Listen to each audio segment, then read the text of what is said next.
Thanks, appreciate it, and I really appreciate being here. It's funny that I was doing one of these talks a couple of months ago, and there was a panel discussion. There were three of us. I'm a recovering attorney who's turned into an entrepreneur, and the other two people on the panel were an engineer, a software engineer, and a physician who had both started their own companies. And we looked at one another, and we said, good God, are there three worst industries to be entrepreneurs? I mean, these are the three worst business industries known to man: scientists, doctors, and lawyers. And we kind of started talking a little bit about each other's professions, and we went through, and granted there were a couple of cocktails involved in this discussion, and the debate turned into whose profession had actually contributed more to society and more to the entrepreneurship realm of the world, and somehow that conversation turned into whoever's profession had been around longer had contributed more to society. And so the physician who was on the panel turned and looked and she said, you know what, we can just cut through all this. If you look back at the beginning of the Bible, it says God took a rib from Adam and made woman. That was the world's first surgery. Clearly, doctors have been around longer. We're the most important profession. And the engineer said, well, no, I think if you even look a little bit further in the Bible, you look and it said God created the world out of chaos. Clearly, the great engineering feat of all time. I think you'll find that engineers have contributed the most. To which the ex-lawyer got to look at them and say, who do you think created the chaos? So I'm always mindful of my role and my background as an attorney, that my real job nowadays in the real world of entrepreneurship is to try to cut through the chaos, to help our clients, to help the people that we work with every day navigate through the chaos that is the startup world. And all of you in here who are involved in this, in whatever way and shape and form that you're involved, you know how chaotic and how crazy and how nutty it can be to start a business. It's messy, it's ugly, no matter how clean they make it look on shows like Shark Tank and others. It isn't that good. I just had a long conversation. How many of you are familiar with Techstars?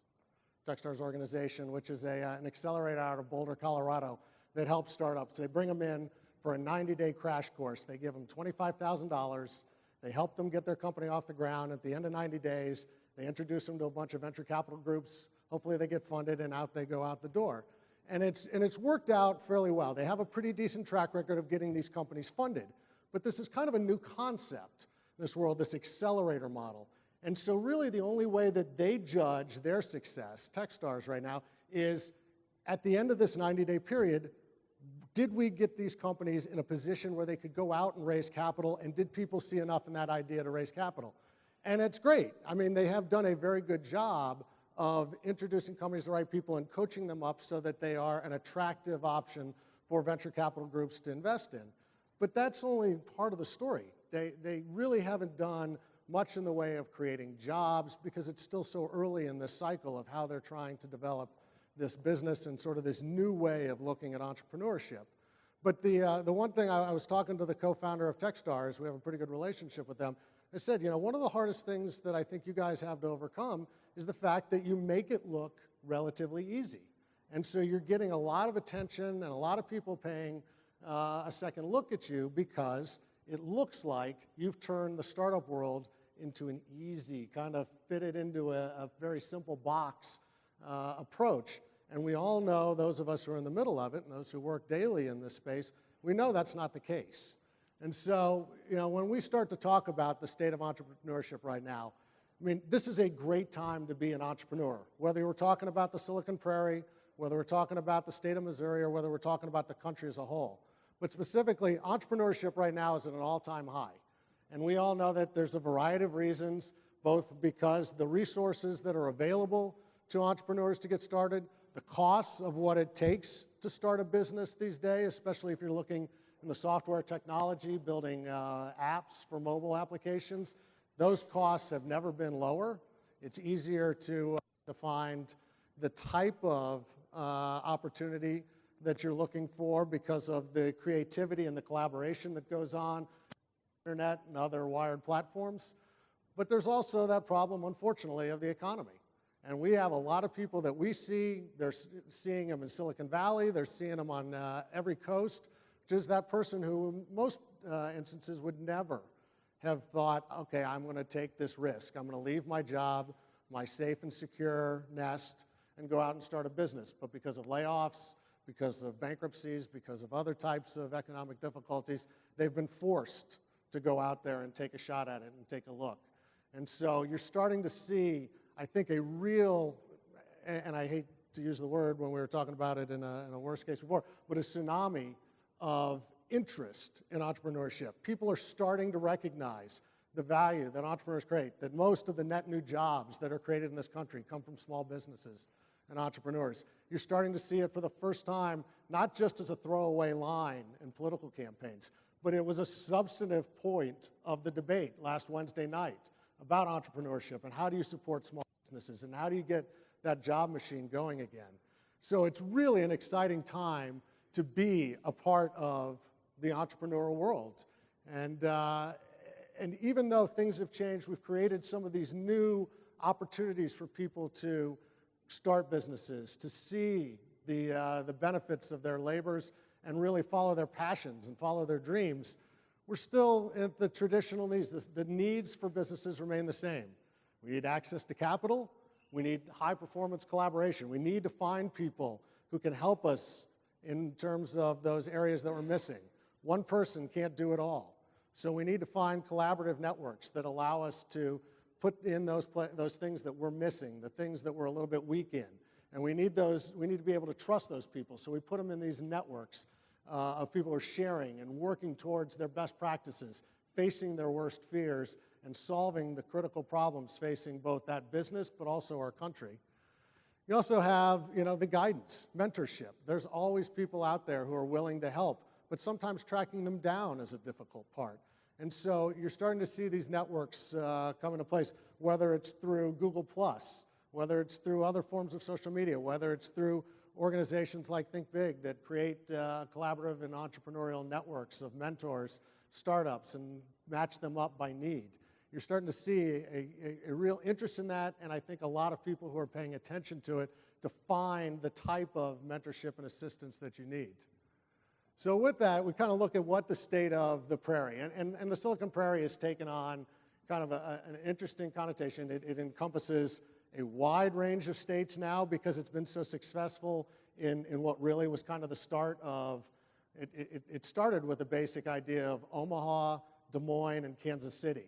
And as it's grown and as it's really kind of flourished in those areas, they've expanded their scope as other people have said, I want to be a part of that Silicon Prairie. And as I said on Gus's introduction, we're starting to really look at it as we consider it's about a 15-state area with Missouri dead center in the middle. So being here in Jeff City in the dead center of the state, you guys are absolutely the center point of the entire Silicon Prairie at this point. And so when we start talking about it, I think the first thing that we have to understand and recognize is what we're not. We're not Silicon Valley. We don't want to be. We spend a tremendous amount of time out in Silicon Valley working with companies out there, with research institutions, with funders, with everybody else, because that's the most well-developed ecosystem for entrepreneurs in the world. But they've got their fair share of problems. They have a tough road to hoe right now because they've been the undisputed king for so long. There's been a large concentration of people there, but they can only support so many ventures. And so the ideas out there, it's great in some cases if you're an entrepreneur, but if you are one of the supporting systems, or if you're one of the ancillary pieces that plays in the entrepreneurial ecosystem, it's become very difficult. The competition is brutal. The cutthroat nature of the business out there to try and find the best deal if you're a funder, to be that entrepreneur who gets funded, all of that has created an environment that really isn't conducive to the best practices of entrepreneurs, to the creativity, to building those networks and building that collaborative environment. It's good, but I think we have a very, very special thing going on here in the Prairie. And I think it's something that if we take the time to work at it, to nurture it, and to collaborate together, I think we can really build something that's every bit as good as Silicon Valley without some of the nightmares that they're experiencing right now. Toughest thing that we see right now to be an entrepreneur is it's tough to find funding. It's very difficult to get out there and find the people in here who have the ability to write the types of checks you need to launch a business. And so, Silicon Valley still getting out there. What they do is they'll dangle their checkbook out there and say, great, I think you have a fantastic idea, but we only invest in companies that are close to us, so we can add value to you, so we can help, so we can introduce you to our network of people. And so you're starting to see, or you saw for a long time in the 80s, 90s, and early 2000s, all of these companies that had something great, a great idea, a great management team, a great revenue model, had to pick up and move out to California. They didn't want to. They didn't, it didn't really fit in their business model, but that's where the funding was, and that's what was demanded of them to go get their funding. Now, that's a very, very traumatic experience. It's very difficult. It upsets the apple cart. In a lot of places, it upsets families. It causes stress. And for all of you who are entrepreneurs, the last thing you need is more stress as you're trying to build a business. So, I think there was a real conscious effort about 4 or 5 years ago that said, all right, we here in the Prairie, we have got to organize. We've got to take what we have here, what we think is special, and we've got to create an environment that allows those entrepreneurs to stay here, to build businesses here, to create jobs here, to build their families here, to create the ecosystem that's necessary to be self-sustaining. Because what's the one real big hallmark of a highly successful entrepreneurial ecosystem? It's that those people who've achieved success, those people who have achieved their dreams, turn around and give back to the community. They stay there. They become the funders of the next round of companies, and it continues to feed on itself. And over the years and decades then, as it comes, you start to see these companies develop. And I got to start because a successful company, 5 years ago, gave me a little bit of help, whether it was funding or mentorship or whatever else. Now I've been successful. I'm going to give back to the community that was so important to my success. And so the Prairie has really started to organize and to do that. Up and down the Midwest, we're starting to see a real community and an ecosystem come alive of people. And again, one of the reasons that we've been able to do that is because you look at, much of what we see at Think Big, which is our facility that we help entrepreneurs, it's business agnostic. It's not a technology incubator. It's not anything dedicated to social media, to digital technology. It is anybody that we think we can help, we're happy to see. The simple nature of the world these days is about 80% of what walks through our door is tech-based. That's what the Silicon Prairie is becoming. We are becoming a highly sought-after technology destination. And we're doing it because it's so much cheaper now to get a product to market than it used to be. And it's so much faster. It's so much, you don't need all of that resource and the huge infrastructure that exists in Silicon Valley. 1, 2 engineers with a little bit of capital and a little bit of collaboration and mentoring can make a huge dent in their business in a very short amount of time. Yeah, I'm going to talk about a little bit about the things that have helped create this environment in the Valley, and I'm going to focus a little bit on Kansas City because A, that's our backyard, and B, that's what we know. But what you'll see also, in addition to the things that we have in Kansas City that have been making a difference, all of these places, they're not just working in their backyard. They've expanded their scope beyond the state line, city confines of Kansas City, and are doing things all over the Midwest, and in the case of the Kauffman Foundation, obviously nationally and internationally. But I even looked today, Kauffman is a sponsor of today's event. This is a world-renowned institution that has put not just Kansas City, but the entire Midwest on the map for entrepreneurship. Whenever there is an article, a presentation, a convention, whatever you want, a conference that talks about entrepreneurship, there is a representative from the Kauffman Foundation who participates. They are the unquestioned leader, and we are so fortunate to have them because they continue to bring resources, they continue to bring attention, and they continue to bring focus to the entrepreneurship world here in the Midwest. The other thing is, as Gus alluded to, for those of you who I'm sure most of you all know, but Google chose Kansas City 2 years ago to be the first fully developed 1 gigabit fiber network in the entire country. There were 144 cities around the country that applied to Google for this network, and it is just starting to come online in Kansas City. We actually, I don't know if any of you happen to make it up, they had a big test where they showed off the technology. They have a kind of a Google lab that they've built in Kansas City to show consumers what they're going to have access to. And I honestly tell you, I live in this space, I work in it, I know it, and when they say 100 times faster than your normal internet connection, that doesn't really mean anything to me. It doesn't really process what 5 times faster, 100 times faster, or anything else. When you start to see this live in action and how fast it can download a movie from Netflix, and how fast it can run calculations and run programs and other things that people develop, things that would make your computer screen spin and twirl for minutes at a time, and it just does it like that. It is absolutely mind-blowing. It's one of those things you absolutely have to see to believe how fast this is going to be. And the opportunity and the great thing I think about Google, what they've done here, is that they've not come in, they've come into the marketplace with the option of they're providing television service. They're going to offer competition to our existing cable providers, which we desperately needed anyway. But more to the point, from their technology standpoint, from the fiber network itself, they haven't come in and said, this is what we want you to build on it, or this is the use that we want you to use for this network. They've said, we are just going to build it, and you guys decide what to do with it. The marketplace will tell you what's going to go. So we held a competition, talk about this a little bit. We did a business plan competition a year ago called the Gigabit Challenge, in which we opened it up to the world and said, if you had a gigabit fiber network, what would you do with it? What is the best use of this high-speed technology? We ended up receiving over 300 business plans from 14 countries. And so people are paying attention to what's going on. And we had the winners. We had 3 winners of our competition. We had a grand prize. That company was from Chicago. We had a international prize, one that was best suited to go international. That company was from New York.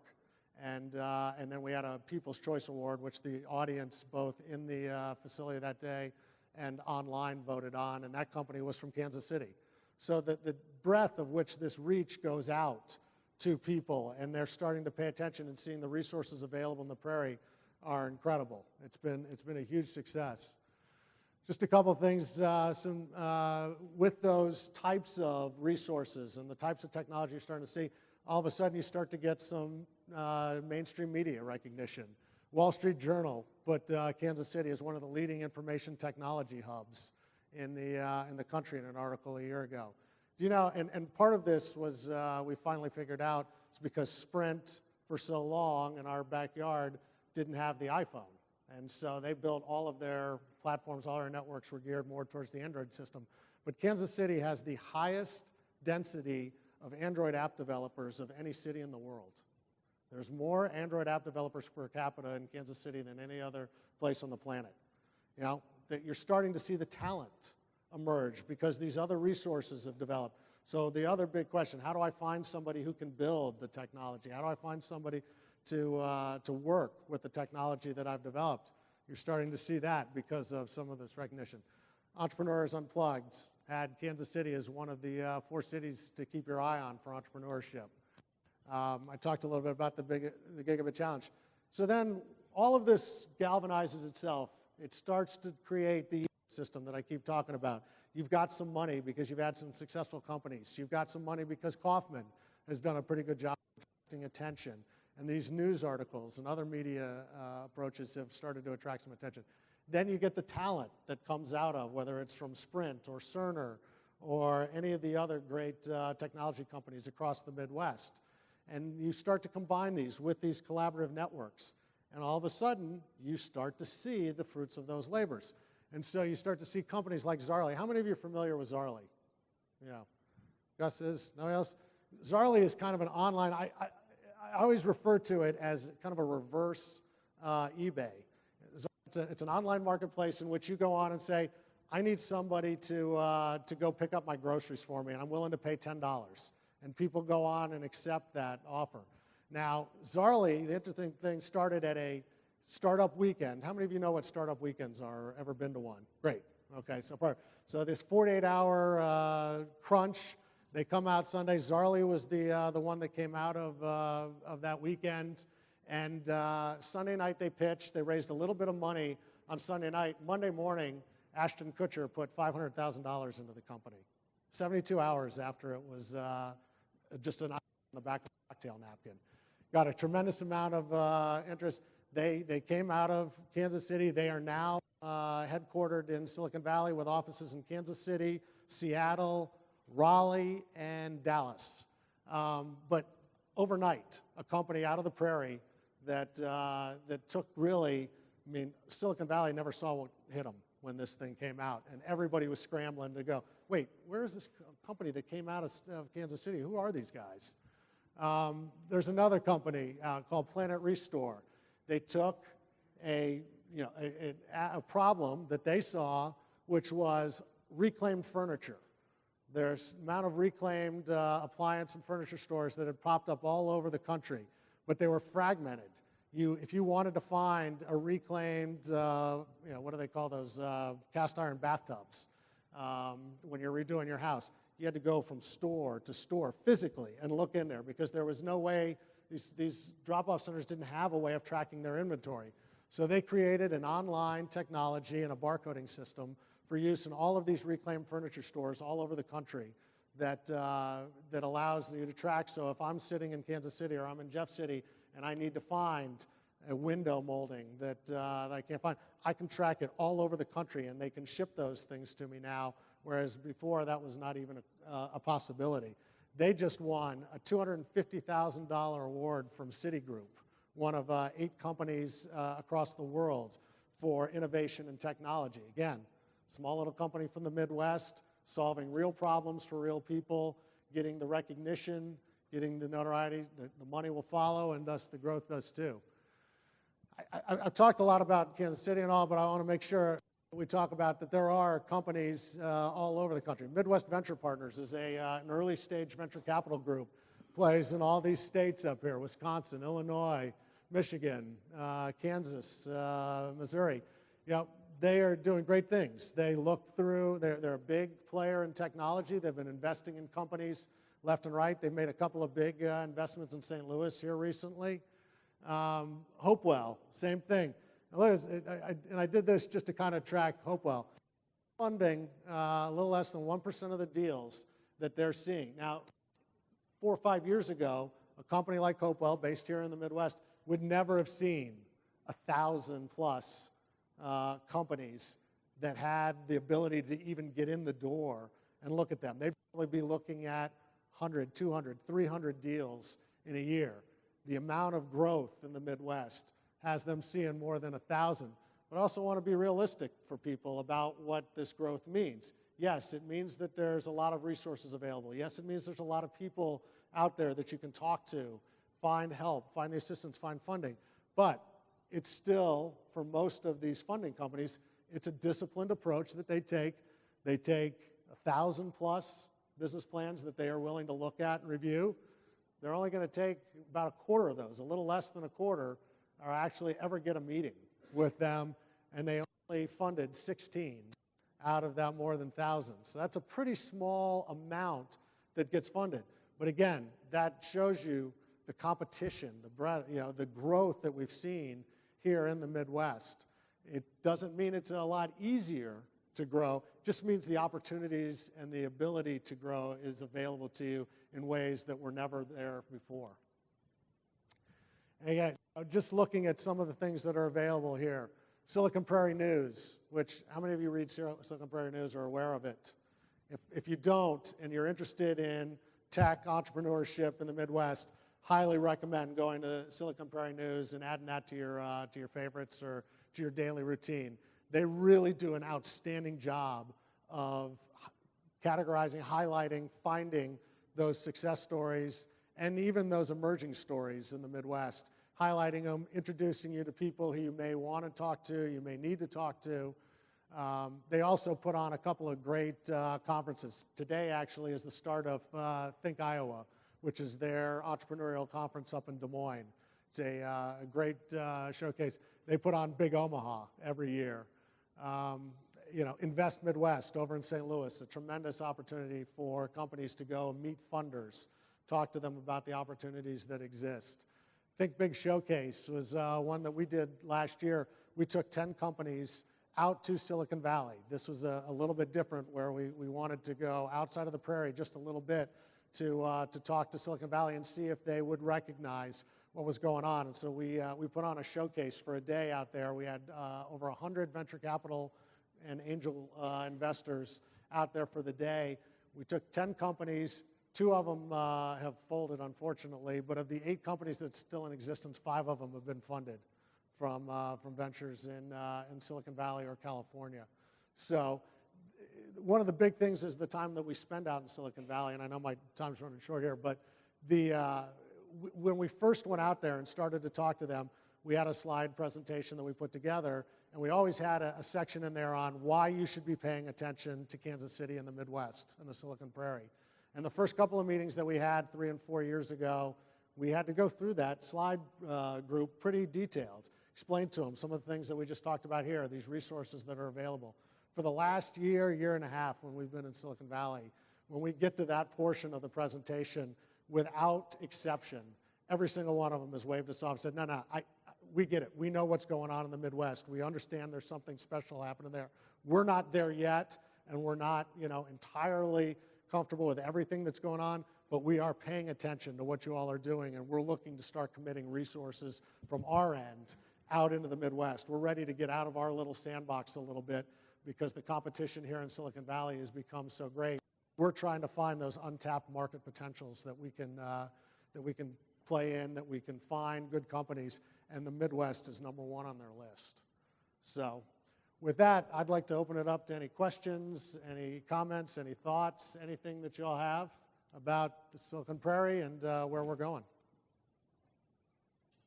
Any questions? Yes? With the equipment on the other end? It's, from the household, it's purely, it's just a connection. You're going to plug it in just like you plug your cable modem or your DSL line. They're putting them into the final mile right now in houses. They went through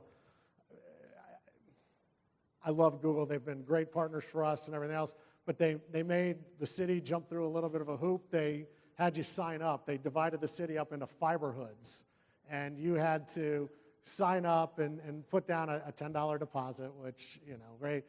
And if you hit a certain threshold in your neighborhood of people signing up, in most cases about 65 to 75%, you got in line to have your homes connected.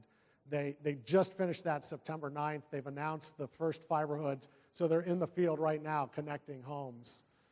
So nobody really has seen what that last connector looks like, but the stuff that we've seen in their lab is, it's almost a coaxial type of connection that you put in, plugs out, and then they have a desktop or a set-top box for their television, for their router, whatever you want to call it. So, any other questions? Yes. Relative to the investors, and kind of them looking for deal flow, is there been any talk or any interest in establishing maybe branch offices or something in smaller communities that would have a hard time capturing sort of deal flow, such as the Jeff City office of DC or anything like that? There absolutely is. I tell you that, and for those of you who didn't hear the question was, are there interests in venture capital groups, angel groups, others that have interest in opening up smaller branch offices in smaller communities so that you, the entrepreneurs, have closer access, or somebody in your backyard instead of having to come to Kansas City or St. Louis or Chicago or wherever else? And the answer is yes, with the cat that they'll do it when there's enough critical mass to make it worth their while. Right now, the funders are really in the driver's seat. They're the ones, everybody's looking for funding, they're in demand, so they can sit back and say, come to me. They don't have to do that. But we've started to see it in Kansas City, we've started to see it in St. Louis, where Silicon Valley venture capital groups, Chicago, Boston, Austin-based groups are starting to put little feelers, one person, or they're hiring a person to sort of be a scout for them before really committing full resources to a community. But they're starting to play in those places. They're starting to create relationships with groups like ours. We have a venture capital fund inside of Think Big, and so we do a lot of work with Silicon Valley, East Coast-based venture capital groups where we may not want to be the ones who fund the entire, if it's $1 million slug, we'll do $250,000 and we'll co-invest with somebody else. There's another group out there right now that you may want to take a look at. It's called the Angel Capital Group, based out of Nashville, Tennessee. But they saw, talk about solving a problem. They saw a problem of capital in smaller communities. And in Nashville, they had a horrible problem of companies that went to Atlanta to get funded. And the Atlanta Venture Capital Group said, yeah, but you got to come move to Atlanta. And so they felt a brain drain. All of their best companies, all of their best technological resources were going to Atlanta, and once they got there, they weren't coming back home again. And so this woman in Nashville, Rachel Quall, started this organization where it's regional centers, and it's not a hard facility, but it's a group. And so you set up, all you do is you go to them and say, I want to start an angel capital group in Jeff City, or I want to start one in St. Louis. And you start to bring those people together under this umbrella, and you have access not just to the deals in your backyard that you get to see, but you actually have access to all the deals in the network all over the rest of the country. So you're kind of creating breadth and depth of a situation without the infrastructure that would cost you a lot of money to do that. And the important part of that is you're not allowed to what we call pass the trash in that. If the Jeff City group of Angel Capital Group is going to invest in a deal, you have to show it out to the whole rest of the network. So you can't just keep the good things for yourself and then just send all the garbage out to everybody else. So it keeps everybody honest. So the people in Buffalo and the people in Kansas City and the people in Memphis all have an interest in sending you really good deals because they're hoping you'll do the same back to them. So that's kind of where it's starting, but that's the next step, but it hasn't gotten there just yet. Yes?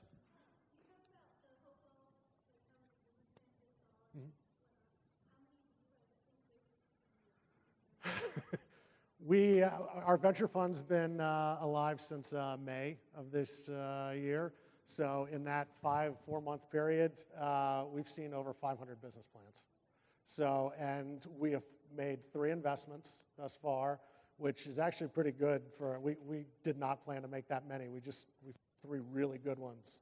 2 of them were 2 of the first 5 that came in the door.